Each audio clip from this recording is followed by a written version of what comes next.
पंडित बलराम शास्त्री की धर्मपत्नी माया को बहुत दिनों से एक हार की लालसा थी और वह सैकड़ों ही बार पंडित जी से उसके लिए आग्रह कर चुकी थी, किंतु पंडित जी हीला हवाला करते रहते थे। यह तो साफ साफ न कहते थे कि मेरे पास रुपया नहीं है। इससे उनके पराक्रम में बट्टा लगता था। तर्कनाओं की शरण लिया करते थे। गहनों से कुछ लाभ नहीं, एक तो धातु अच्छी नहीं मिलती, उस पर सोनार रुपए के 8-8 आने कर देता है। और सबसे बड़ी बात यह है कि घर में गहने रखना चोरों को न्योता देना है।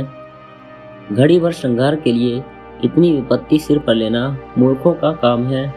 बेचारी माया तर्कशास्त्र न पढ़ी थी, इन युक्तियों के सामने निरुत्तर हो जाती। पड़ोसियों को देख देख कर उसका जी ललचा करता था, पर दुख किससे कहे। यदि पंडित जी ज्यादा मेहनत करने के योग्य होते तो यह मुश्किल आसान हो जाती, पर वे आलसी जीव थे। अधिकांश समय भोजन और विश्राम में व्यतीत किया करते थे। पत्नी जी की कटुक्तियां सुननी मंजूर थी, लेकिन निद्रा की मात्रा में कमी न करते थे। एक दिन पंडित जी पाठशाला से आए तो देखा कि माया के गले में सोने का हार विराज रहा है। हार की चमक से उसकी मुख ज्योति चमक उठी। उन्होंने कभी इतना सुंदर न समझा था। पूछा, यह हार किसका है? माया बोली, पड़ोस में जो बाबूजी रहते हैं उनकी स्त्री का है। आज उनसे मिलने गई थी, यह हार देखा, बहुत पसंद आया, तुम्हें दिखाने के लिए पहनकर चली आई। बस ऐसा ही एक हार मुझे बनवा दो। पंडित, दूसरे की चीज नाहक मांग लाई, कहीं चोरी हो जाए तो हार तो बनवाना ही पड़े, ऊपर से बदनामी भी हो। माया, मैं तो हार ऐसा ही लूंगी, 20 तोले का है। पंडित, फिर वही जिद। माया, जब सभी पहनती है तो मैं क्यों ना पहनूं? पंडित, सब कुएं में गिर पड़े तो तुम भी कुएं में गिर पड़ोगी। सोचो तो, इस वक्त इस हार के बनवाने में 600 रुपये लगेंगे। अगर 1 रुपया प्रति सैकड़ा भी ब्याज रख लिया तो 5 वर्ष में 600 रुपये के लगभग 1000 रुपये हो जाएंगे। लेकिन 5 वर्ष में तुम्हारा हार मुश्किल से 300 रुपये का रह जाएगा। इतना बड़ा नुकसान उठाकर हार पहनने से क्या सुख। यह हार वापस कर दो, भोजन करो और आराम से पड़ी रहो। यह कहते हुए पंडित जी बाहर चले गए। रात को एकाएक माया ने शोर मचाकर कहा, चोर चोर, हाय घर में चोर, मुझे घसीटे लिए जाते हैं। पंडित जी हकबका कर उठे और बोले, कहाँ कहाँ? दौड़ो दौड़ो। माया, मेरी कोठरी में गया है, मैंने उसकी परछाई देखी। पंडित, लालटेन लाओ, जरा मेरी लकड़ी उठा देना। माया, मुझसे तो मारे डर के उठा नहीं जाता। कई आदमी बाहर से बोले, कहाँ है पंडित जी, कोई सेंध पड़ी है क्या? माया, नहीं नहीं, कपड़ैल पर से उतरे हैं। मेरी नींद खुली तो कोई मेरे ऊपर झुका हुआ था।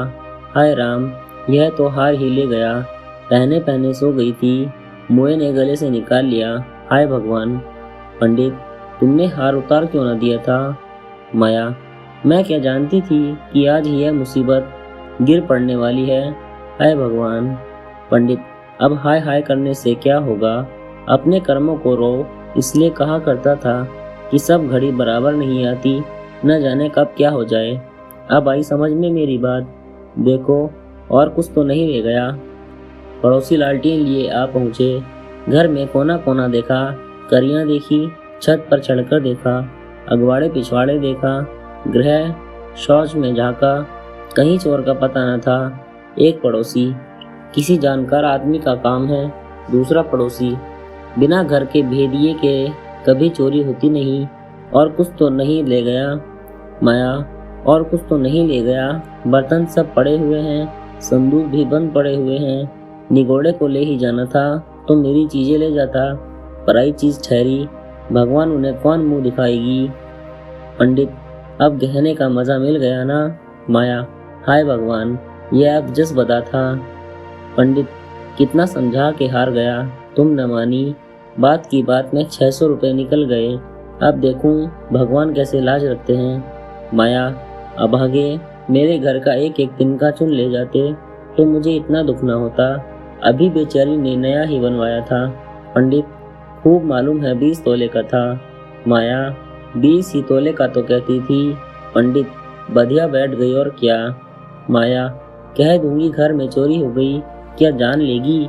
अब उनके लिए कोई चोरी थोड़े ही करने जाएगा। पंडित, तुम्हारे घर से चीज गई, तुम्हें देनी पड़ेगी।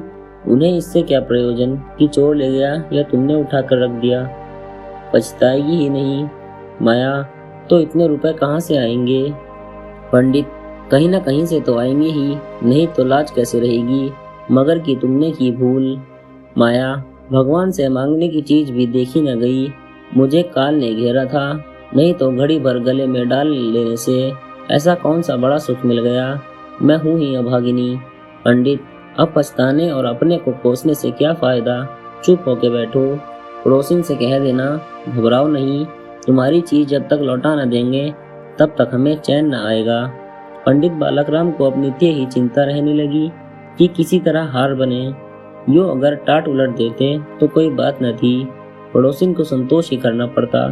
ब्राह्मण से डांट कौन लेता। किंतु पंडित जी ब्राह्मणत्व के गौरव को इतने सस्ते दामों में न बेचना चाहते थे। आलस्य छोड़कर धनोपार्जन में दंडचित हो गए। 6 महीने तक उन्होंने दिन को दिन और रात को रात जाना। दोपहर को सोना छोड़ दिया, रात को भी बहुत देर तक जागते। पहले केवल एक पाठशाला में पढ़ाया करते थे, इसके सिवा वह ब्राह्मण के लिए खुले हुए 100 व्यवसाय में सभी को निंदनीय समझते थे। पर अब पाठशाला से आकर संध्या समय एक जगह भागवत की कथा कहने जाते। वहां से लौटकर 11-12 बजे तक जन्म कुंडलियां, वर्षफल आदि बनाया करते। प्रातःकाल मंदिर में दुर्गा जी का पाठ करते। माया पंडित जी का अध्यावसाय देख देख कर कभी कभी पछताती कि कहाँ से कहाँ मैंने ये विपत्ति सिर पर ली। कहीं बीमार पड़ जाएं तो लेने के देने पड़े। उनका शरीर क्षीण होते देख उसे अब यह चिंता व्यथित करने लगी। यहाँ तक कि 5 महीने गुजर गए। एक दिन संध्या के समय वह दिया बत्ती करने जा रही थी कि पंडित जी आए। जेब से पुड़िया निकालकर उसके सामने फेंक दी और बोले, लो, आज तुम्हारे ऋण से मुक्त हो गया। माया ने पुड़िया खोली तो उसमें सोने का हार था। उसकी चमक दमक, उसकी सुंदर बनावट देखकर उसके अंतःस्थल में गुदगुदी सी होने लगी। मुख पर आनंद की आभा दौड़ गई। उसके कातर नेत्रों से देखकर पूछा, खुश होकर दे रहे हो या नाराज होकर। पंडित, इससे क्या मतलब, ऋण तो चुकाना ही पड़ेगा, चाहे खुशी से या ना खुशी से। माया, यह ऋण नहीं है। पंडित, और क्या है, बदला सही। माया, बदला भी नहीं है। पंडित, फिर क्या है। माया, तुम्हारी निशानी। पंडित, तो क्या ऋण के लिए कोई दूसरा हार बनवाना पड़ेगा। माया, नहीं नहीं, वह हार चोरी नहीं गया था, मैंने झूठ मूठ शोर मचाया था। पंडित, सच। माया, हाँ सच कहती हूँ। पंडित, मेरी कसम। माया, तुम्हारे चरण छूकर कहती हूँ। पंडित, तो तुमने मुझसे कौशल किया था। माया, हाँ। पंडित, तुम्हें मालूम है तुम्हारे कौशल का मुझे क्या मूल्य देना पड़ा। माया, क्या 600 रुपए से ऊपर। पंडित, बहुत ऊपर। इसके लिए मुझे अपने आत्मस्वातंत्र्य को बलिदान करना पड़ा। दोस्तों, कहानी पसंद आई हो तो कहानी को लाइक और चैनल को सब्सक्राइब जरूर करें। धन्यवाद।